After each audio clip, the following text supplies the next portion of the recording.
परलोकरे पूर्वतन केन्द्रमंत्री देवेंद्र प्रधान। केन्द्र शिक्षा मंत्री धर्मेन्द्र प्रधान को बापा हेउछंती देवेंद्र प्रधान। वार्धक्य जनित रोग में पीड़ित थिबा बेले आज 83 वर्ष बयस से आखि बुझिछंती। दिल्ली एम्स रे चिकित्साधीन अवस्था देहांत होइतबा सूचना मिली। डॉक्टर देवेंद्र प्रधान एकाधार थिले जड़े चिकित्सक, कृषिविद एवं समाजसेवी। 1941 मसीहा जुलाई 16 तारिख में तांकर जन्म होइतिला। कणिहा प्राथमिक और हाईस्कूल शिक्षा करिबा परे अनुगुल कॉलेज रु हासिल करथिले उच्च शिक्षा।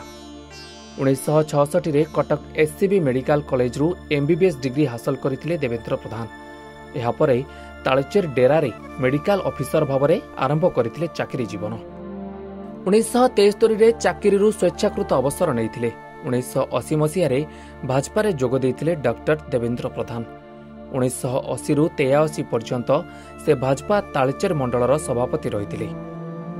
1983 रे ढेंकानाल जिला भाजपार सभापति होइथिले। 1984 मसीह रे देवगढ़ आसन रु भाजपार सांसद प्रार्थी भावे निर्वाचन लड़िथिले डॉक्टर देवेंद्र प्रधान। 1988 मसीह रे से होइथिले भाजपार राज्य सभापति। 1997 मसीह रे भाजपा नेशनल एग्जीक्यूटिव मेंबर होइथिले।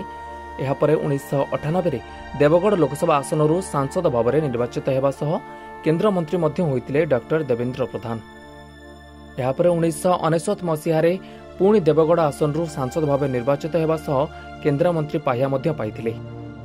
2001 मसीह रे से होइथिले भाजपार जातीय उपसभापति। 2002 मसीहा जाए एही दायित्व रे रहिथिले डॉक्टर देवेंद्र प्रधान।